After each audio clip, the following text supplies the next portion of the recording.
All right, what's up, guys? Today is April 7th, Tuesday. I'm going to go over today's trade recap and the trade that I took.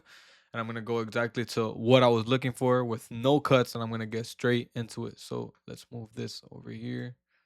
It's too big. Let's move it over here. All right. So, first things first, what I like to do is I like to go to the higher time frame. And as you can see, looking at this huge gap that we had over here, boom, we had a pretty big V-shaped reversal going to the downside.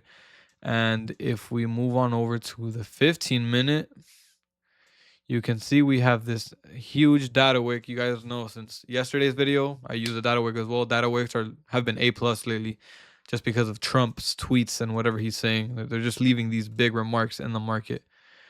But that's what I was targeting. I had these marked out, and in the morning pre-market, around right over here in this area, it was 9:30, and we never took out those data lows. So that's exactly what I was looking for. Let's move on over to see what happened at 9:30.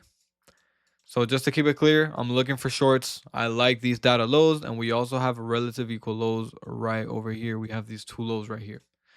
So let's move on over to see what happens in market open. Market open, we get a huge pump to the upside. Right over here, boom, we pump. Let's move on over to the 15-minute, and as you can see, that pump took us to this unfilled 15-minute gap. So that's beautiful. I really like these unfilled 15-minute gaps because that gives us perfect delivery. And if we move on over to the 1 minute, it wasn't too good. Not gonna lie. The 1 minute, it didn't give us a gap. So to take a Judah swing trade, it wasn't the best. I would say it's B plus, but we never got the 1 minute inversion on this manipulation. Like, we only had a 30-second inversion that I did not take. Moving on over to what I took after we closed this 1 minute, closing below these gaps right over here, and basically closing below these lows over here. That gave me promise that we were going to continue lower, and we also had low resistance liquidity. When we have low resistance liquidity, it means that these lows are just stacked up. Boom, low here, low here, low here, and they're just stacked up. We're not taking none of those out. That's called low resistance liquidity. So we have this low here, low here, low here, low here, low here, none taken out. So obviously, I really like the shorts, and we also had that data low. So I didn't take that. Waited for the 1 minute to close down here, and here's where I took my short. I placed my stops right over here at the body. I got taken out. I was literally only going in for a winning day, so I lost a very small amount. And then off of the direction of the market, inverse this gap, we were clearly trending down. I mean, obviously we've been trending down ever since, and we rejected from an unfilled 15-minute. What I did next, I traded purely off of discretion and not an IFEG model. I literally just went in right after we got the rejection off this candle, and we followed through with another bearish candle, which gave me enough promise to go in, because once you get to a point in your trading that you know where the market's going to go, you sometimes don't really need perfect confirmation if all you're trading for is a winning day. A winning day is $150.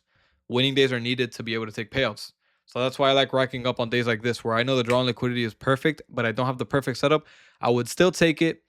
I would target the draw liquidity, and I would go for a 1-to-1 R ratio, and I'm literally risking nothing of my account. So it's a no-brainer for me. You can call this a B setup for myself, just because I know where the market's going.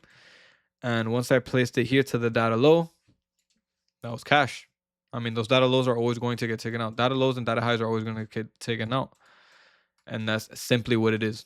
But as a bonus, I'm going to move forward and show you guys another way you guys going to really capitalize today, which was right over here. After we pump down, we open up at 10. We're obviously we're trending down. And if we go to the higher time frame, let's see. I haven't even looked. Okay, perfect.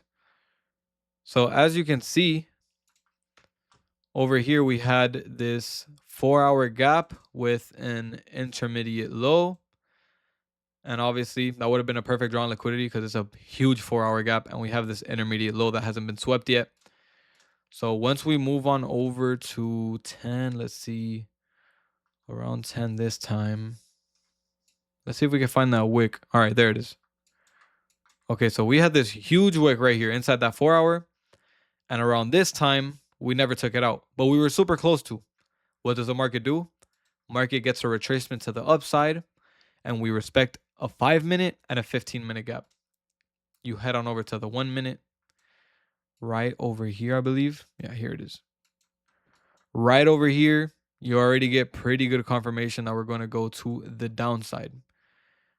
Since the 1 minute today was pretty choppy, I wouldn't have gone in off the 1 minute, but I would have definitely taken it off the 2 minute inversion, which would have been right over here, with stops probably above the high.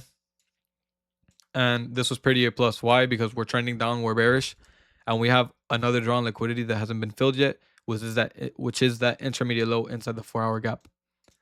So when you go on over to the 2 minute, we go up, we respect the 15-minute. Beautiful, beautiful. This is probably a A setup, not even A plus. I'll call it an A setup just because it's later in the day. But as you can see right here, 2 minute come down and inverse right over here. What am I gonna do? I'm gonna enter a trade here. Just because we came up, respected the 15-minute, 5-minute, we've been trending down. We have the intermediate low that hasn't been swept yet. I'm going to place my targets to that data low, which should be around over here. Boom. And boom. Look at the accuracy of that trade, man. Could have entered here. You could have literally just put stops over here. Entered off the IFE, the 2-minute IFEG. Boom. And you take profit. It can't get simpler than that. It really can't. I showed you guys basically like step by step what I was looking for. Pretty obvious they were trending down. All of it rooted from this huge 1-hour inversion and all of these unfilled data lows. Pretty simple setup, pretty simple bias. If you guys have any questions, DM me. But I think I'm going to wrap it up for this one. Today's April 7.